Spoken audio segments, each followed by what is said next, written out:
Okay, welcome. Goals for today is that you're going to be able to research the kind of electromagnetic radiation that you're assigned.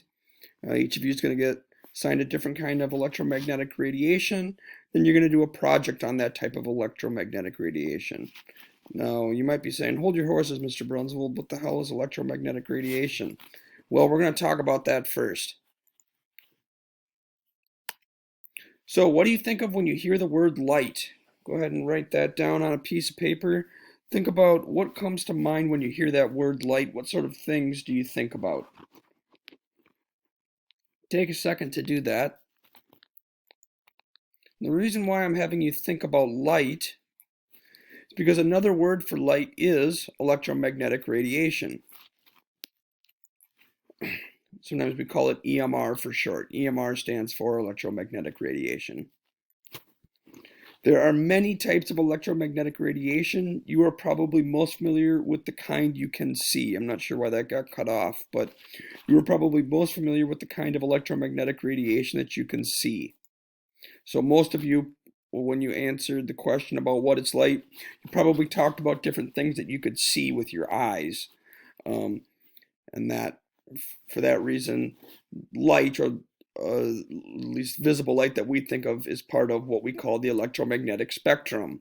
And in the middle here, where we see the rainbow, that's where visible light falls in that spectrum. Now, there's many different types of electromagnetic radiation. Visible light is only a small portion of that. You can see that there are all different types of light that we can't see, including UVs, radiation, X-rays, gamma rays, infrared light, microwaves, and radio waves. And so again, visible light's just a very small part of that in the middle of the spectrum of electromagnetism. Now, what you're going to be doing over the next few days is an electromagnetic radiation project. You're each going to be assigned one of the 6 non-visible regions of the electromagnetic spectrum. So radio waves, microwaves, infrared rays, infrared light, X-rays, or gamma rays. You're going to get one of those. And then what you're going to do is you're going to research your findings, and then you'll make them into either a slideshow or a poster or web page. We're going to talk now about the kinds of things that are going to be in your poster. So in the electromagnetic radiation project, you will research your type of radiation. And so if you look in today's folder, you'll see that you got assigned one of these 6 types of radiation. And the first thing you're going to find out is, where did the name come from? Where did the name for my kind of radiation come from? And so for visible light, visible means that it can be seen with your eyes.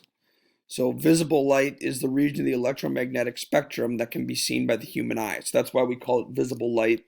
It's because visible means that you can see it.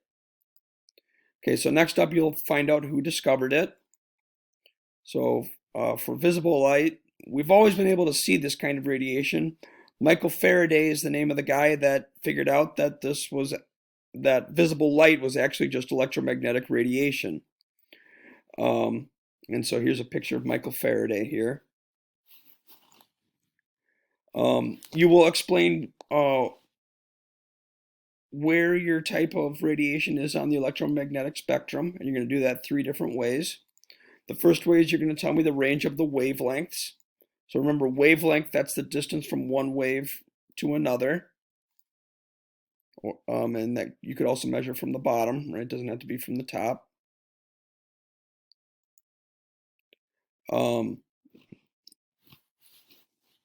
Remember that visible light, or you should, if you were to search it, you would find that visible light has wavelengths between 380 and 740 nanometers. So this you'll just get from a Google search, right? Or you can use the sources that I give you on the assignment sheet for this.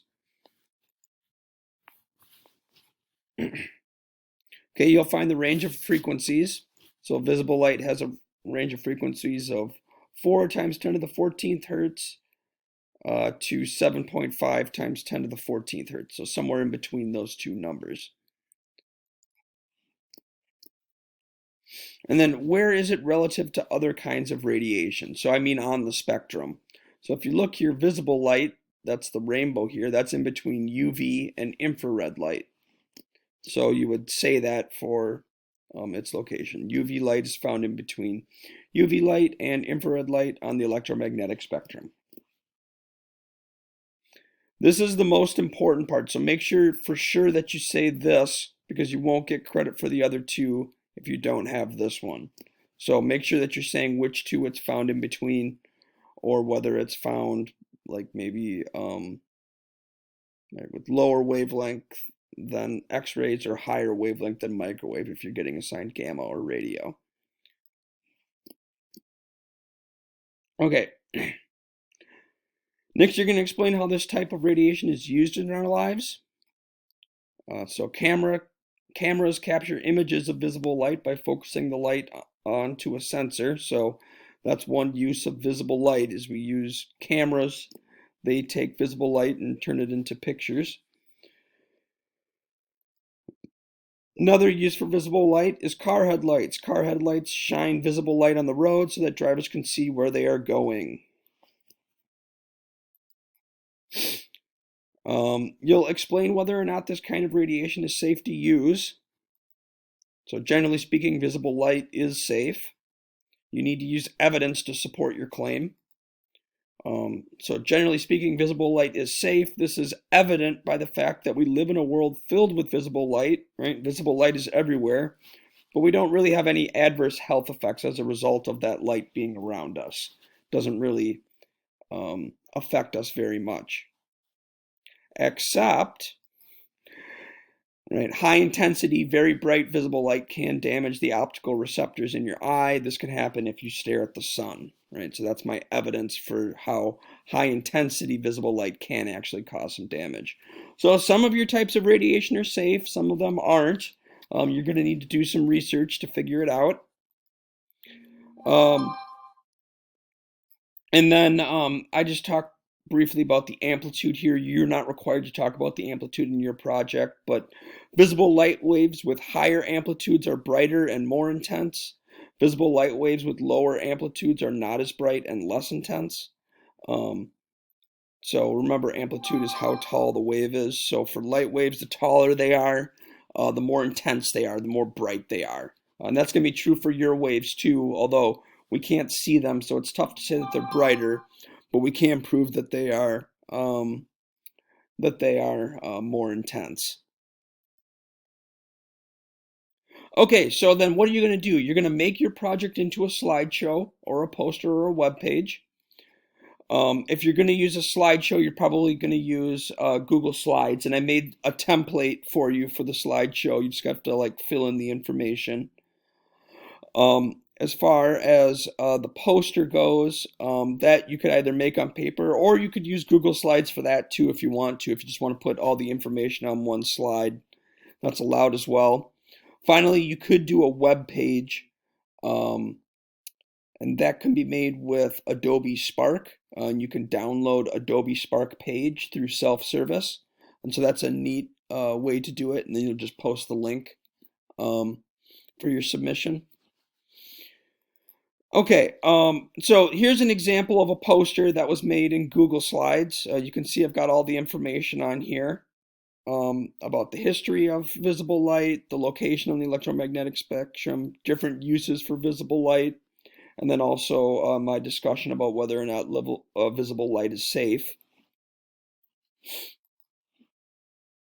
Your project needs to include at least 2 pictures.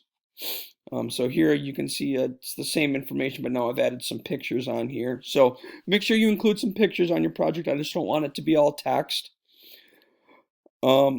Finally, your project needs to include at least 3 sources. You cannot just say that you Googled something, right? So some of you tried to do that on your last project. Don't do that, right? You need to give me a URL for each source. Or you need to make each source its own link. And so here are my sources down at the bottom here. You can see I made them so that you can click on them like they're links. So you just click on them and they take it to there. You can either do that, or you can just give me the name of your source with the web URL. both ways are acceptable. Okay, so this is kind of what your project should look like. If you have any questions, let me know. If you want to switch which type of radiation you have, you're like, okay, I got one and I'm not really sure what it is and I'd rather do a different one, let me know and I'll see if I can get someone to switch with you, okay?